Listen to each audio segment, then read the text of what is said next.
It is my honor and pleasure to introduce a man everybody knows, Hugh King, our official town crier and village historian, and it's all yours. Thank you. Thank you all for coming. I'd like to thank Andrea Meyer of the Long Island Room of the East Hampton Library, because she's the one who put my slides onto the flash stick, and then Ariel has put them onto this program, so if you don't like the pictures, it's their fault. Also, you know whose hat this is? It's Carlton Kelsey's. Carlton. Carlton, all right? That's right. Carlton Kelsey. Okay. Yeah, I wear Carlton's hat every chance I get when I give a talk. And remember, Carlton was a huge part of this building. You know, the circulation desk is where the director's office is right now. That's where the circulation desk was. And behind the desk was that little file cabinet. And out of that file cabinet came these 3x5 cards. And that's where Carlton had so much of his history, especially of the old houses. And you know where those cards are right now? They're right up there in the Carlton Local History Room. Okay? Yes, they're there. All right. You ready? Well, let's go. There are about 4 or 5 buildings I don't have pictures of that are historic. See if you can figure out which ones that I've missed. So at the end, we can talk about them. All right? Okay, Ariel, there it is, Windmill Cottage. You know where it was? Windmill Lane, right. It was built in 1880, and it was a boarding house till 1962. Okay? What happened to it? Torn down. Okay, there's something else up there. I don't know the name of it on Windmill Lane, but remember this house because it has something to do with the windmill. All right, later on. Okay, you can go to the next one. That's the Seaview House, the first and only hotel built in Amagansett. Okay, it had 13 rooms on the first floor, 11 rooms on the second and third floors, and a bathroom on each floor. How about that for luxury? And there was a golf course, a 9-hole golf course built to the south. And first golf course in Amagansett. Now go to the next one. Where was that? Where it's located? Oh, I'm sorry. Yes, it was on the... Oh, wait a minute. I'll tell you in a minute. That's another view of the Seaview House. It burned down in 1924. It was on the corner of Further Lane and Indian Wells Highway. And right now, there's a very important historic landmark there called Rare Estate-Sized Parcel for sale. That sign has been there for I don't know how long. Okay. Okay, we can go ahead. Okay, now there are 2 buildings. There's the Amagansett Field Club on the left. That building is still standing. It's on Indian Wells Highway. Come at the end of Further Lane, when you hit Indian Wells, you look straight ahead. It's up there. It was also called the Hiawatha Field Club. It was built in 1903, and eventually it was bought. Was sold in 1924 for a private house, and the guy that owns Whitman's Chocolates wound up with it at one time. The building on the right is the East Hampton Golf and Country Club. It started in 1922 by businessmen from East Hampton. The building is on Old Stone Highway. It stayed there for a long time, right across from the current golf course. I think they've changed it a little bit. And when the war came in 1942, the golf club then ceased to exist. It only had 9 holes. When I was growing up on Abrams Landing Road, right across the street, there's an empty lot that Gene Loper owned that we played baseball on, that Pat Bistrian owns, and then there were potato fields over there. And up in the back, there was this huge hill where the golf course used to be, and then there was a big hole, and there was a pump down there for the old golf course, and we used to go sleigh riding up there. So you'd go down the hill, go up, and then run down all the way into that opening. I think somebody named Tiska owned those potato fields, and he was not happy with us playing baseball there. Okay. All right, you can go to the next one. All right, that's the Loper boarding house. Okay, that house is still partly standing. It's at the end of Abrams Landing Road, at the corner of Abrams Landing Road and Old Stone Highway. Jack Whitmore owns that spot now, and he kept the bones of that house when he went in there. That was a boarding house for the railroad men. You have to remember the railroad stopped at Amagansett at one time, and you would go to the Loper boarding house for beds at 25 cents a night, and the breakfast is 35 cents in the morning. Okay? And that lasted until about, there was a boarding house till about 1962. I do remember Mrs. Loper standing out in the front when we went by, but she was like the woman who lived next door, Mrs. Jolly, who was not jolly. Okay? So we didn't stay there very long. Okay, the next house. All right, now that's the railroad that was down at the Devon Colony. Down on Gardiner's Bay, there was a cement plant. When they made the cement blocks down there, put them on this railroad and brought them up to where they were building the houses for the Devon Colony. Still down there is the smokestack for the electric plant. Okay? So this little, I don't know what gauge railroad it was. The tracks, I think, are pretty much gone by now, but that's how they got the cement blocks up to build those 7 houses in the Devon Colony. All right? That's the Devon Yacht Club, built in 1909 for the Devon Colony. But it wasn't very, very populated until the Maidstone Clubbers came down. What happened is the Maidstone Club, the first Maidstone Club, was built on Maidstone Lane in East Hampton. It burned down. They built another one there. It burned down. They finally decided, the heck with this. They put it up near the water, right, near the ocean in 1924. But the directors of the club would not build a dock or cabanas. So the Maidstone people came down to the Devon Yacht Club and joined that. And that's how that grew up. Okay, go ahead. That's Richmond Levering's house. He was one of those houses built for the Devon Colony, $40,000 this house cost to build. Remember, these houses had no heat because they were only built for the summer. Now, how did they even get here? Lawson and William Proctor, they were from Cincinnati, and they were supposedly hunting down in that area, down on Cranberry Hole Road, and they saw the view from up there to that ocean. Well, the locals didn't care for that property anymore because when the railroad went through, it scared all the animals away. So they bought all that land cheap. Guess what's down the road from the Devon Colony houses? The fish factory. Yeah. Now, when they built those houses in the early 1900s, that Manhattan had been gone for a while. They either got overfished or they disappeared. Guess what happened? They came back, and the fish factory started again, right next to the Devon Colony, who attempted to sue to stop it, and they lost. And that smell, I mean, I lived on, remember, we used to call it Devon Road when I was growing up. I didn't know the name of the road was Albert's Landing Road because it went down to the Devon Yacht Club, and the only time traffic came on the road is when something happened at the Devon Yacht Club. So what was I saying? I'm saying about the Manhattan and the fish. Yes, that smell could get all the way to East Hampton if the wind was right. When they were boiling the fish to get the oil out down there. I remember it very well. You do remember it, yeah. Okay. There is Library. the Amagansett Library building, yes. Okay, let me go. All right. The library basically began about 1916. Jacob Scaliger built this house in 1790, but there was a library. The building next door, you know, is very historic. It used to be the Conklin and Hand House. It was Tun Han's agency. Now it's some famous landmark called Il Bucco or something. Then another great landmark is right next to it, another Il Bucco too, right? Well, that part of that Conklin and Hand store is still there next door. It's the white part up at the top. And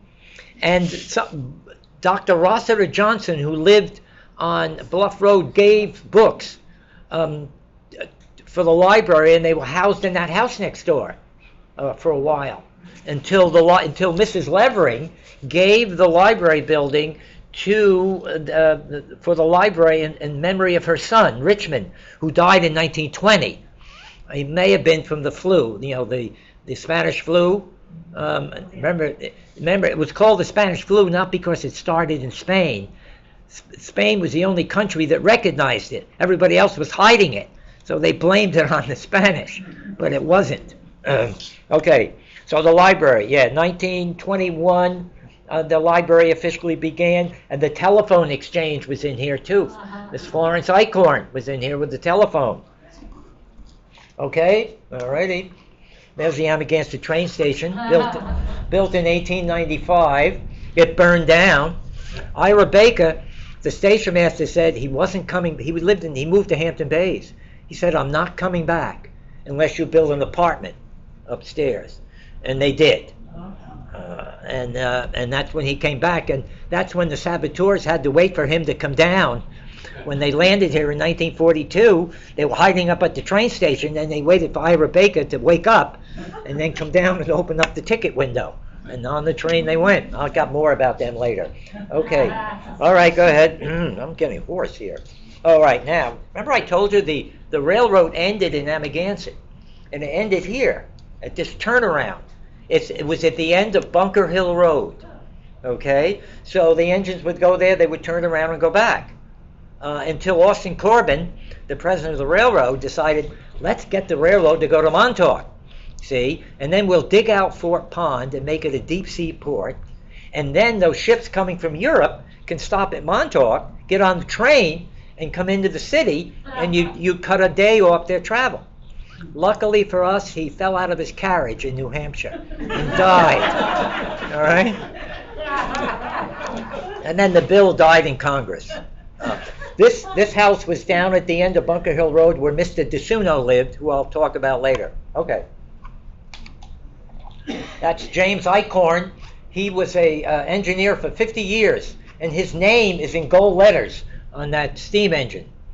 And of course, if you had a steam engine, you had a coal car in the back. And the coal car was operated by the firemen who shoveled coal in there. My father was a fireman on the railroad. But luckily, he kept getting furloughed because he married my mother, who was from the city, and they moved in there, but he kept getting furloughed. If you were on the list, if you were high up on the list, they cut you off. So fortunately, he came back to Amagansett in 1947, and that's why we were here. But the firemen today don't do any shoveling, but that was some job, shoveling coal into the burner to keep that baby going. Okay. That's Dr. D.B. Van Scoy and his wife Hannah. Dr. Van Scoy, wait a minute, let me get to my next note. Where is he? All right, here he goes. He was the first physician in Amagansett. He died in 1874. He was superintendent of schools, justice of the peace, postmaster, and one of the founders of the Amagansett Presbyterian Church. And I wouldn't want to mess with him. All right, here we go. That's D.M. Bell and his second wife, I think, Florence. D.M. Bell, of course, owns over how many acres of Bell's Woods? That all comes from, he owned all that land. He owned 600 acres on Gardiner's Bay. He gave the land for Fresh Pond Park. He was an early supporter of the Amagansett Fire Department. And one of the Mrs. Bells, and I don't know which one, my mother told me, that when someone had a child in Amagansett, she would get a layette for them and present it to them. She also sponsored many gatherings at the Scoville Hall, which was called the Parish House, until 1973 when Clarence Scoville died. Then they named it after him. But she would, there would be dinners up there and parties, and it was Mrs. Bell who sponsored those. That's all for him. There's Jeremiah Baker. Jeremiah Baker went to the gold rush. He came back. He drove a stage from Amagansett to Sauk Harbor from 1858 to about 1903. The last 4 or 5 years, his son had to help him. Every day he drove that stage to pick up the mail, come back down the Sauk Harbor Turnpike, which is 114, blow his horn, and then come into East Hampton, Amagansett, and maybe Springs and deliver the mail.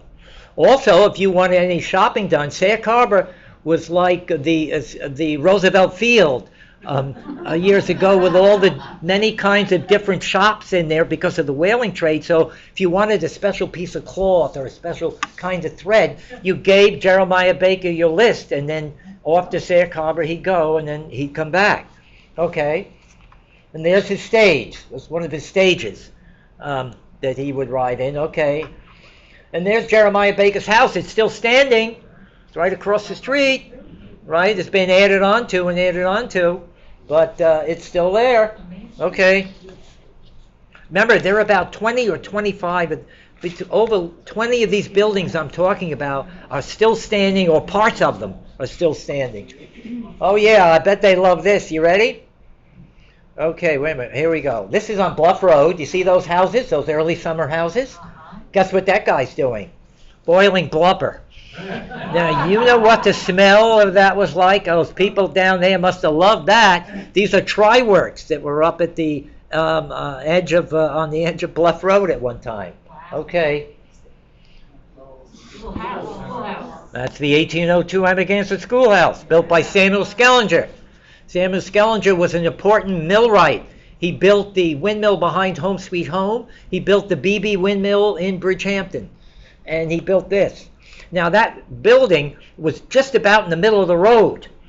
And by 1860, they moved it behind the cemetery in Amagansett.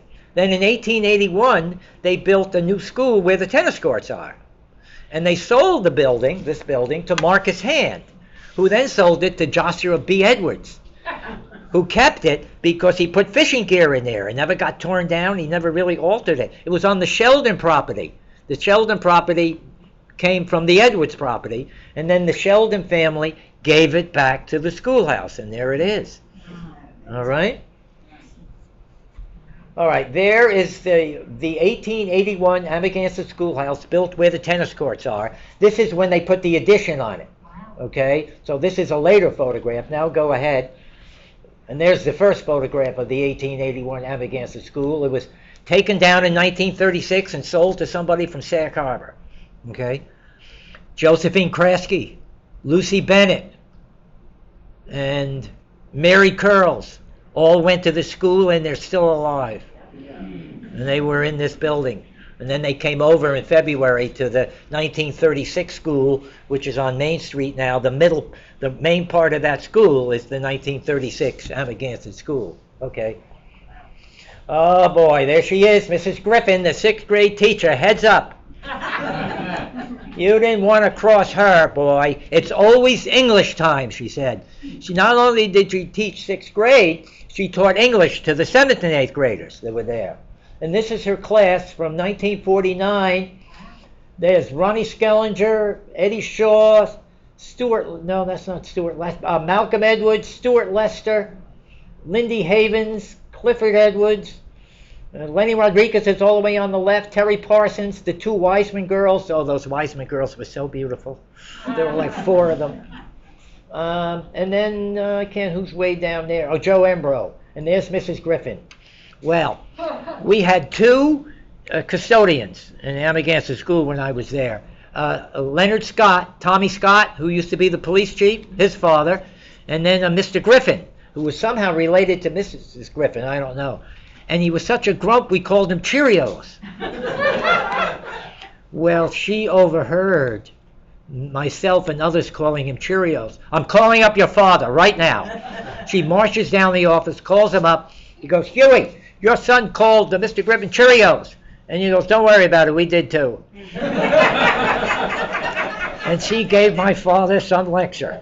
I think she died at her desk. She wouldn't quit. She wouldn't quit. I think she just passed out on her desk. But we were diagramming sentences in the 6th grade, so it couldn't have been all bad. Okay. And there's the faculty from the Amagansett Grade School. Right here. Robert Horton, Carlton Hayderton. Okay? And there's Harrison Snyder, who eventually became the principal. Horton had all the teachers in Amagansett fired one year. And you know, during the Depression, married women teachers were not given jobs because their husband had a job. So they were let go.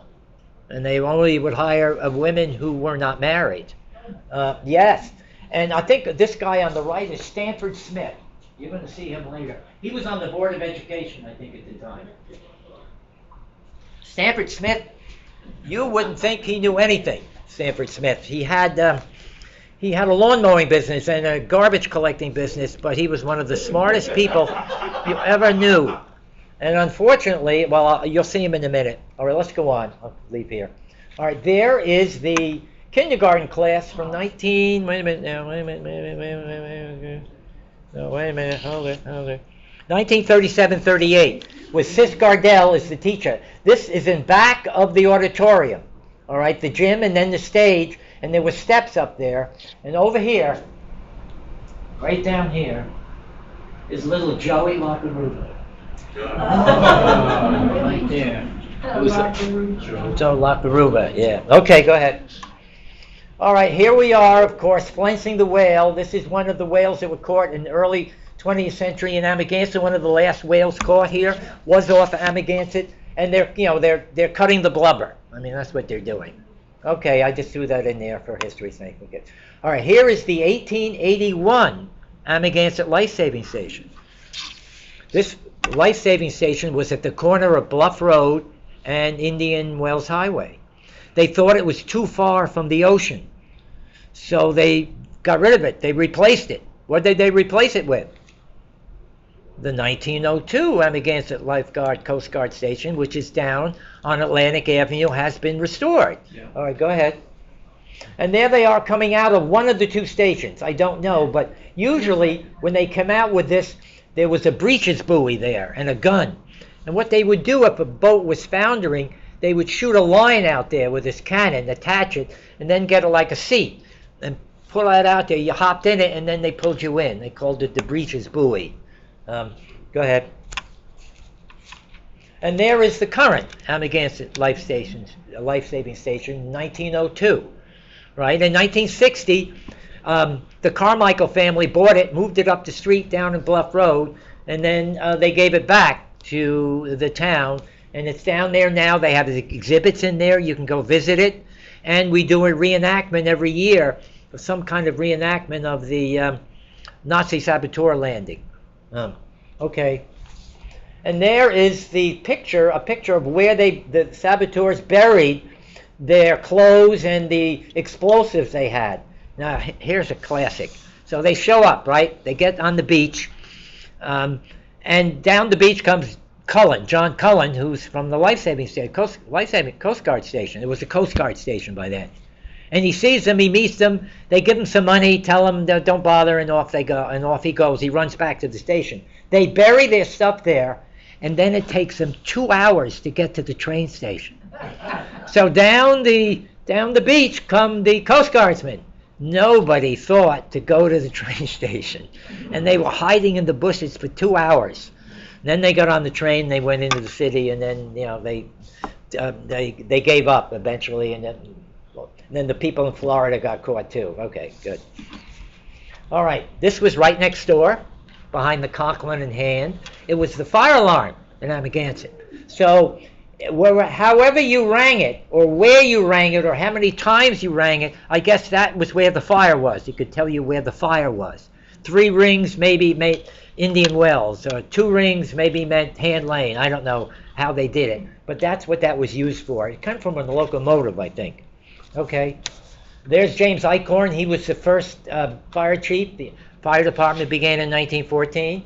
And there's E. Vivian Parsons, who was also a chief of the Amagansett. He eventually bought the lumberyard in Amagansett. He lived right next door to us. He was an avid photographer. Okie dokie. And there's one of the first pieces of equipment from the Amagansett Fire Department with horses. I don't know where they kept it. Okay. All right. Now, up at the top is the 1924 Amagansett Firehouse. It was built right where the parking lot is for the Amagansett Grade School. All right. And then in 1942, Charlie Rush built the present firehouse.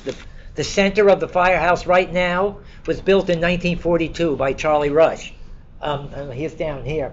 But part of that building is up where the Whitmore, Charles B. Whitmore is right now. The Whitmore next to Brent's. Part of that building is part of this firehouse. You can see, look at the trucks out there. Now, when the firehouse was gone, George Ailes had a garage next to the Amagansett Grade School when we were going to school. If you had that garage here today, the environmentalists would kill you. You know, there was old rusted cars out there. There was oil, and we're playing right there. We're playing basketball, no problem. And I don't know what happened to that garage. I guess it washed away. Now, down below are the fire commissioners. Stanford Smith, Everett Miller, Bart Haydell. Everett Miller ran the Texaco station up on the road. What is it now? And it's not Texaco. You know, it's up there next to Koch, that famous historic landmark restaurant, or Koch, whatever it is. Well, the gas station is there. Was run by Everett Miller. He also had a fuel oil business. Bart Haydell is the next guy. He was a postmaster. I don't know who the other guy is. And all the way on the left is Charlie Rush. Now, Charlie Rush was a fire commissioner, and he hired himself to build the firehouse. I don't know if there were any other buildings around. No, go ahead. You're right. Okay, here we go. There's the windmill. There is the windmill cottage, and there is Miss Amelia's cottage. All right, we'll talk about the windmill in a minute. I just thought that would be a great picture. Okay. All right, there's the Amagansett windmill. It was built in Setauket, we think, by Samuel Skellinger, moved to Amagansett, and put up where the flagpole is, in Amagansett. That's where it was.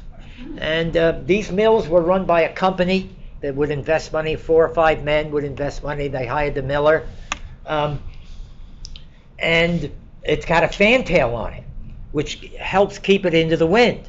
You know, the Hook windmill, the famous windmill in the village, there's a pole inside that you can turn the windmill around to get it into the wind and out of the wind. But this had a fantail on it. The BB windmill in Bridgehampton also has a fantail on it. Okay, so here it is. The windmill's there. And in 1872, R.W. Ashby buys the windmill and moves it away out of the village. Where did he move it? Windmill Lane. Right. He puts it down there. It's out of the village for some reason. Well, that's great. It goes along. Then so the Parsons family winds up with the windmill. And they run it to about 1916. And then what happens is, I think that's the windmill cottage there. They put a pump underneath this windmill to pump water for the windmill cottage. What happens? Pump blows up, burns down the windmill.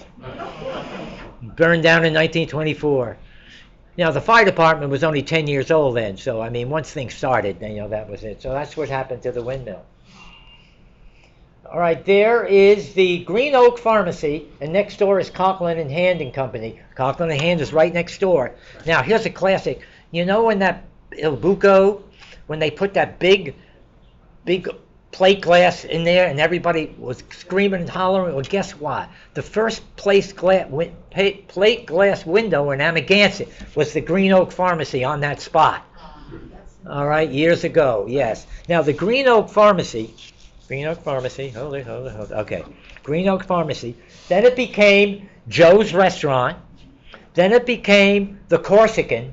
And then it became Gordon's. All right, you'll see Joe's Restaurant. Okay, carry on. All right, there it is. There's Conklin and Hand, and you see this white part? See, that's still there next door. That was called Pioneer Hall up there. Okay, in the 1880s, there were theater events up there. Uncle Tom's Cabin was performed up there. Joseph Jefferson, who was a famous actor as Edwin Booth and John Howard Payne, performed up there. There was dances up there. There was supposed to have been a bowling alley up there at one time. And it was called Pioneer Hall. And right next door, you see the sign, Joe's Restaurant. And then there's Pete Ranner's Barbershop. This is the next spot. You know, Pete Ranner and his wife drove the school bus. It's a wonder we're still here. The school bus was kept across the street in a barn over there. Mr. and Mrs. Ranner were about this high, you know, and they could barely see over the steering wheel while they were smoking cigarettes, of course, while we were driving. So we managed. Okay. Oh boy. This is the West End Pharmacy, and it was owned by D.H. Hamilton, and he got arrested. Okay, here's the story. Years ago, before Prohibition, in New York State, we had the Raines Law, which means each community could decide whether they wanted to sell alcohol, whether a store was going to sell it, was there a bar going to sell it, a pharmacy, or a package store. In other words, there were 4 different venues that could sell it. And the community had to vote on whether they were going to allow alcohol. Now, the summer people all were against this because their cellars were filled with the alcohol already. So they didn't care. So the local people were being cut off. Well, one year in East Hampton, there was no alcohol being sold. Well, D.H. Hamilton was caught selling alcohol, and they had to appear before the judge. Now, and this is 1913. There's no court. You had to go to the judge's house. Well, you know where the judge was? His name was B.H. Barnes, and he owned the Barnes boarding house, and he and his wife. And you know where the house was? It's on the corner of Hedges Lane and Main Street. George Belassus had the antique store there. Scott Bluedorn, I think, was in there. Well, that was B.H. Barnes's house, and that's where D.H. Hamilton had to go to be arraigned for his case. All right? He was arrested several times. Now, here's the kicker. One day, B.H. Barnes comes out, and on the tree in front of his house, there's a picture of the Black Hand. And it says, "We will do the rest." The Black Hand was that organization, secret organization, that went after people.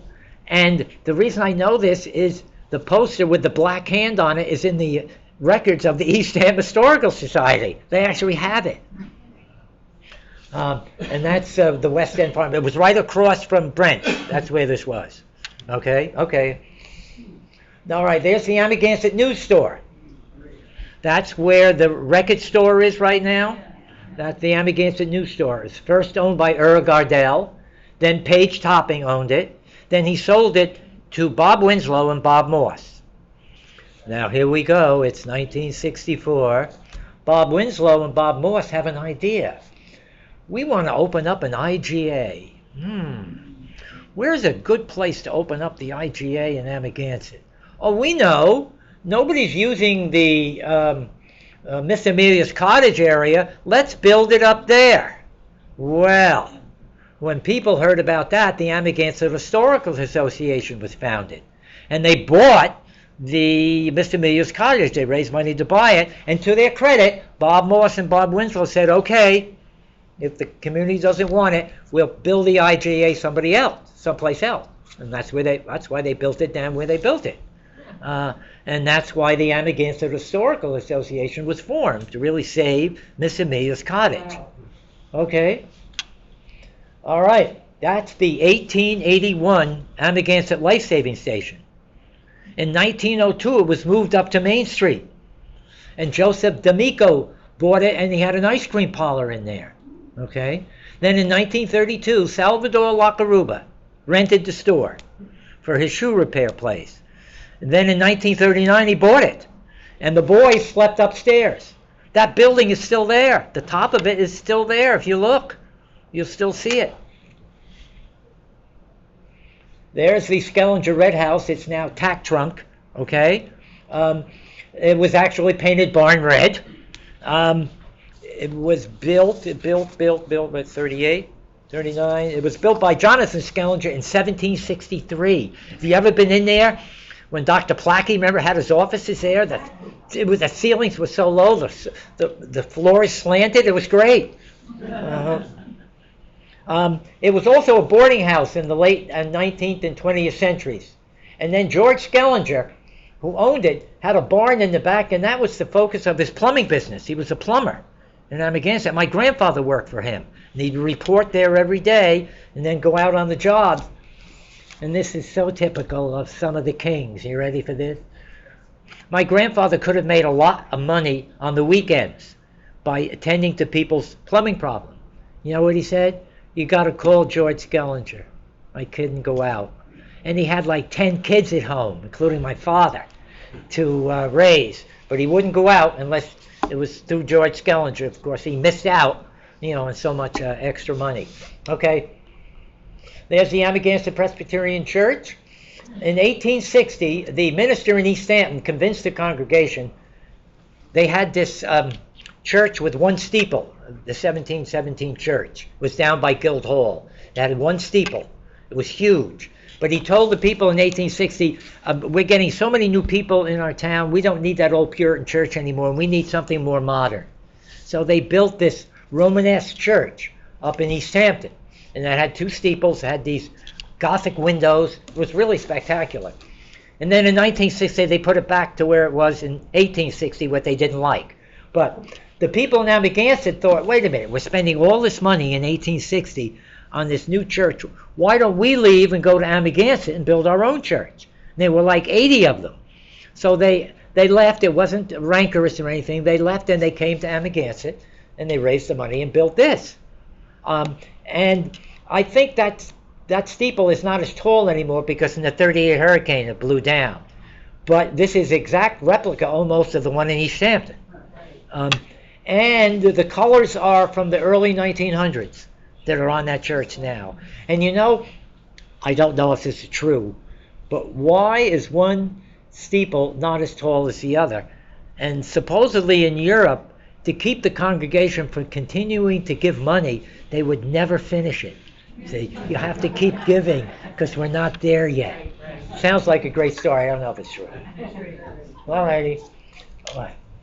Can you believe it? In 1848, there was a Methodist church built in Amagansett, right on the corner of Windmill Lane and Main Street. See, there's the windmill in the back, and there's the Windmill Cottage. Why are they building a Methodist church in Amagansett in 1848? Well, the Methodists love to be near the water. Many of their camps are near the water. So of course they'd be interested in coming out here, but when they got into East Hampton, they were not welcome. They wanted to use Asherwell Hall, and they were kind of refused. I think sometimes they went into the Presbyterian Church, but they really weren't welcome. So that somehow they raised money and they built this church, right at the corner of Windmill Lane and Main Street. In 1899, they sold it to build the one in East Hampton, and where it's right there next to the CVS. So what happened to this building? Mrs. Harry Hamlin, who saved so many buildings, Mary Hamlin, buys it and moves it up to Stony Hill, and she used it to store furniture, lawn furniture, and stuff. Then it got moved back down to Main Street, across from La Coche, the restaurant there, the fish restaurant. It was an antique store. Then it was moved again, and it's still standing off of Further Lane. I know. Yes, so pretend you're looking for your dog and go down one of those streets off of Further Lane and you'll see it. It's attached to a house. I think they're using it as like a reading room, you know? Okay. All right, there's Miss Amelia's cottage. Miss Amelia's cottage was originally, built up the hill, and it got moved down closer to the village or closer to where there was water. I think it was easier to get water here, and that's why it was moved there. Miss Amelia was the last person to live in it. She died in 1930, upstate New York. I have no idea. And for years, I was under the impression she was buried in the Amagansett Cemetery. So it took me years to find her. Guess what? She's not there. She died upstate, so I don't know where she's buried. The house was rented out for a while. But of course, it's one of the landmarks, coming into the village, and now you have the Roy Lester barn there, and then you have the carriage house there, and there's the windmill in the back. Okay. All right. If you came to Amagansett, you're coming in through Amagansett, you come to the flagpole, you had to turn right to go down Old Montauk Highway to get to Montauk. You made a right, you go right, and then you went around the corner, and Bistrian had a gas station down, and that's how you got to Montauk. So there was no road, and this is a view from the lumberyard looking that way. That house is still standing there on the corner. That was Orville Davis's house. And over here, someplace, there's the train station, I think. So to get to our house, you just came across here, but you couldn't, swing around and go down to DeSuno's. You'd have to go Old Montauk Highway. And I've asked so many people, I don't know when it changed. It had to be in the 60s, I guess, sometime. I don't remember when. Okay. And there it is. DeSuno's garage on the right. And there's Mr. DeSuno. And there's his store. And the little girl standing there is Larry Cantwell's mother. Okay, Mary Cantwell, Mary DeSuno. Now, Mr. DeSuno and the four families came to Amagansett from the same town in Italy, Cuso. Mr. DeSuno came first and bought up the land around there, and then he sold it off to the Napalillos, the Natals, and the Delapolas. Mr. DeSuno was a hostler, which means he took care of the engines at night. So remember where that turnaround was? It was right down at the end of Bunker Hill Road, and Mr. DeSuno's house was the last one. So to go to work, he just had to walk out his front door, and there he was. Now, the garage, of course, sold Studebakers, and then it sold Dodges. And if you went away, if any of those families went away on a vacation or a trip, they would give their money to Mr. DeSuno, because when you got back, you didn't have to count it. Carlton Kelsey told that story to Larry Cantwell. So, all right. Now, Bunker Hill Road got its name. I thought it was from bunker nets, but I'm wrong. Bobby Cody told me that if you went down that road and then you went across the tracks and up a hill, there was a bar up there. They called it the Bunker Hill Bar because if you were up there, you could look out and see the bunker boats coming around Montauk back in. And that's why it's called Bunker Hill Road. I never knew that before. Now, there were some buildings I didn't mention that are historic. Mayankoma Hall, built in 1902, still standing. Okay, the Ladies' Society of Busy Workers built it. It was the Guild Hall of Amagansett. Remember, Guild Hall wasn't built till 1931. If you wanted an event in East Hampton, you went to Clinton Hall, where Clinton Academy is now. But in Amagansett, it was Mayankoma Lane. There were theater events there. The orphanage singers from down south came. Isadora Duncan rented it for one summer. And then Mrs. Matsuki was in there with her piano lessons, right, for many years. Christopher Walsh, who writes for the Star, took piano lessons. When we did a theater event at Clinton Academy, he gave a little talk. He told us about Mrs. Matsuki. And then David Doyle bought it. He was on Charlie's Angels. But you could see the bones of the building are still there. And then the Ladies' Society of Busy Workers sold it in 1932 and used the money to build sidewalks.